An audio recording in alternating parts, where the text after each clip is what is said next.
Ladies and gentlemen, the Blue Jays got their offseason officially rolling by picking up their 2-year club option on Chad Greene. That is 2 years at $21 million. Now, you may be saying that's a lot of money for a reliever, and that's right, it is. But when we look at the other guys left on the market, like Josh Hader, Liam Hendricks, Craig Kimbrell, and Nick Martinez, they'll cost about the same, with Josh Hader a lot more. That's why it makes Chad Greene so much more intriguing for the Blue Jays, because they don't have to fight out the other 29 teams for their signatures. They can just pick up Chad Greene's option, and his numbers are as good as most of these guys. Before coming up to the Blue Jays, he had a 3.17 ERA in 272 games with the Yankees and had an 11.6 strikeouts per 9. Those are elite numbers, and especially good if you have him coming in the middle of the inning. And with the Blue Jays in his first season, he had a 5.25 ERA in 12 games. Now, that's pretty expected as he was coming off of Tommy John surgery.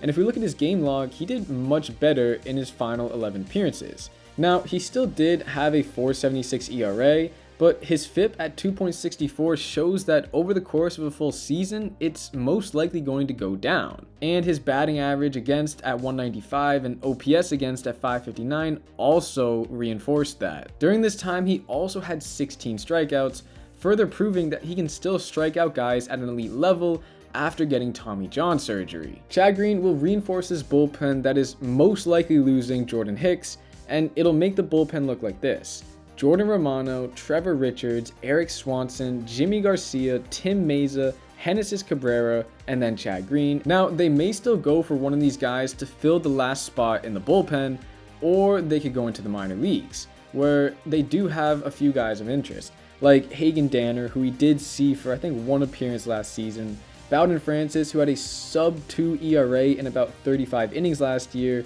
Nate Pearson, who, well, that's an interesting one.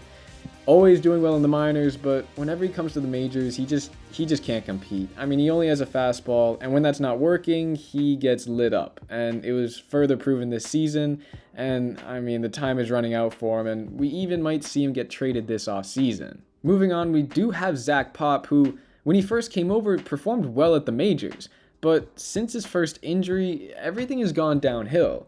Last season, in 31 appearances, he had a 5.51 ERA and is kind of falling off of the major league radar. Moving on, we also have Yosfer Zulueta, who used to be a pretty top prospect in the Jays organization. Now, he's kind of fallen off the map with a 4.08 ERA in 64 innings pitched, but he had a much better second half, and we could potentially see him in the bullpen later on next season. And he could have a similar role to what Nate Pearson had when he kept coming up and down because of injuries. Overall, Chad Greene will be an integral part of the Blue Jays bullpen next season, and he could be that guy that fills in for Jordan Hicks because, let's be honest, he will most likely not be back. So the Jays will have Chad Greene, Eric Swanson, and Jordan Romano as the 3 big high leverage guys.